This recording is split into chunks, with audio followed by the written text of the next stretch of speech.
السلام عليكم ورحمة الله وبركاته. أنا حسن عدن عبد الله وأكون قاعد رئيسك جنال كدبني سنو حسك فيلم سنفلوكس كسدو مقال عصب مقال كان waxaan dhiirigelin aad u ballaaran siinayaa dadka marka qofku ka tago qofkaas dartiis si kale u noqonayo ama u ilmeynayo muuqaalka maanta arrintaas ayaan ka hadlaynaa. marka qoraalla aan ka tirino waxaan dhahnay sida tan: waxaa jira ruux qarsoon awoodii qaayalo intuu qalbigiisu jabay qumaata u wareerayo haddana la qoslay bulshada.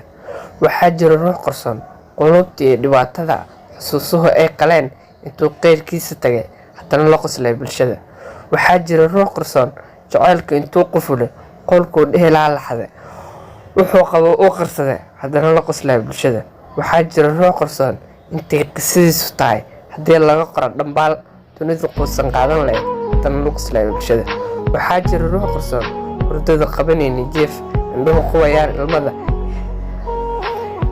quwayaan ilmada ciil iyo qoomamo hayaan haddana la qoslay bulshada. waxaa jira ruux qarsoon duruufuhu ay qasbeen meelo u qalmaynan dhigeen wadnuhu laba qaar noqdeen haddana la qoslay bulshada. waxaa jira ruux qarsoon noloshu ka lahaan qorsheen lilaahi intuu u go-ay laqadabad ee qoob dhigtay intuu samir qaado yiri haddana la qoslay bulshada. dhacdooyinku way qormaan qisay ka samaysan yihiin wax ka qaadato qorshaysay kaa rabaan inaad intaa u qandhoon lahayd. qof baa tahay qaayalo itaal iyo qurux loo qiimo iyo sharaf loo dhameey. haddaad qof u ooyi lahayd qof baad hiriyadiisu tahay. qof baa u qarwaa dartaa. qof baa isha kugu hayaa dareen gaaran u qaba inaad qoys wadaagtaan. taad gaasha muuqaalkan fadlan subscribe, like, share, sabtaadin la wadaag. السلام عليكم ورحمة الله وبركاته.